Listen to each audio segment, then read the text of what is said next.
All right, guys, we're going to start graphing. We're going to start graphing parabolas, okay? And we're going to talk today a little bit about vertex form. And I'm going to keep it very, very basic today. Very, very basic. We're gonna crawl before we walk here, okay? So the vertex form of a parabola looks something like this, okay? You're always going to see a y in that position. You're always going to see an x in that position. You're going to see the squared outside there. Your three variables are your a, your h, and your k. Okay, those numbers are going to change depending on the problem, and as they change, obviously that's going to change the graph. Okay, but like I said, today we're starting really, really basic. If you watch the video that we talked about yesterday, the most important on these graphs is the vertex. And the vertex is always the opposite of h, comma k. That's your vertex, the opposite of h, comma k. So if I look at my two problems here, the vertex of this problem is going to be the opposite of -2, which is +2, so I'll label it V. So the x-coordinate of my vertex is 2, the y-coordinate is 1. Okay, so you change the number in the H position, but you don't change the number in the K position. So over here in that second problem, I'm going to have a vertex of -1. Okay, take the opposite of that, -1 comma, that one stays the same, -4. So over here, 2 comma 1 would be 2 right, 1 up. Okay, and over here, -1 comma -4 would be 1 left and 4 down. Okay, so that's your vertex. If you watch the video, okay, the vertex is where the graph is going to change direction. Okay, so if the graph is going down, once it hits the vertex, it's going to head back up. If the graph is going up, once it hits the vertex, it's going to head back down, right? These graphs are going to look like U's, okay, or N's, depending on what the numbers do to the graph.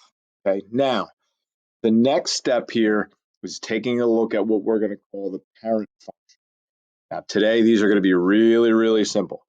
The parent function is basically the squared and the x. Over here will be the squared and the x. Eventually, we're going to get to problems where there's a number outside the parentheses, which would be a. Okay, if there was a number there, that would also be part of the parent function, but we'll cross that bridge when we go there. So the parent function for each of these is y is equal to x squared. It's the same for both.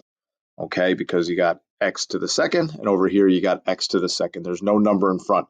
We're not talking about, anything with an a in front today.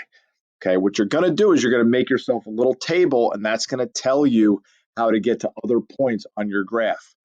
Okay, so you're going to make yourself a little XY chart. All right, you're not going to use 0 because that's not going to be no good to us. So I'm going to go 1, 2, and 3. So what I do is I plug these numbers in. In other words, when I put 1 in for x, 1 to the second power would be 1 times 1, which is equal to 1. For 2, that would be 2 to the second power, which is 2 times 2, which is 4. For 3, that would be 3 to the second power. 3 times 3 is equal to 9. Okay? So that tells us, so I got 1 comma 1, I got 2 comma 4, 3 comma 9. Okay, what that tells us is from my vertex how I can get to other points. So in this first problem over here, okay, the first thing I'm going to do from that vertex, I'm going to go right 1 and up 1. There's my next point. Why did I go right 1 up 1? Those numbers right there.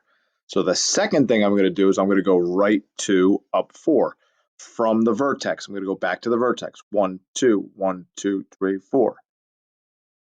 Okay. The last thing I'm going to do from the vertex is I'm going to go right 3 up 9. 1, 2, 3.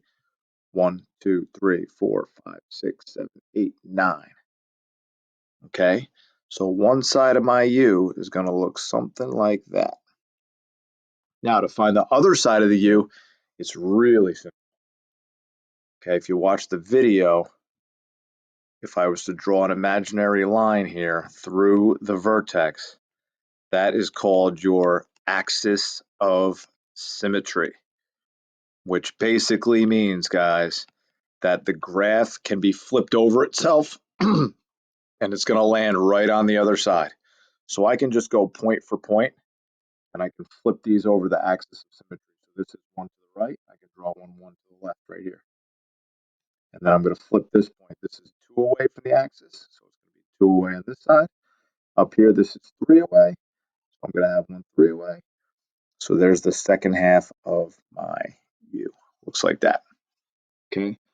Over here to the right, I would do the exact same thing. I got the same parent function, right? I got the same exact parent function. So I can look at this chart right here. I don't need to make myself a new chart. I can steal these numbers.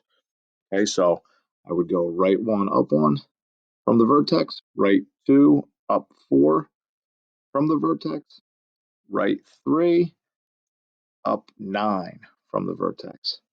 There's one side of your U.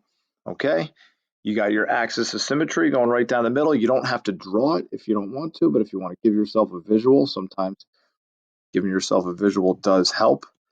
This line right here, that would be your axis of symmetry. So this point, which is 1 to the right, you're going to have another 1 to the left, 2 to the right, you're going to have another 2 to the left, 3 to the right, you're going to have another 1 2 3 to the left. And there's the second half of your parabola, of your U. Okay, like I said, we're starting very basic. All right, I didn't put any A in these problems. We'll talk about A next time. Okay, so your parent function is really always going to be y is equal to x squared because there's no A. So you can really use this table, okay, of values at 1 1 2 4 3 9 every single time. The only thing that's really going to change with the problems that you're looking at is your vertex. Okay, your negative h comma k. Okay. And then obviously next time around we'll dial it up. We'll start mixing in an A and we'll talk about what that does to a graph.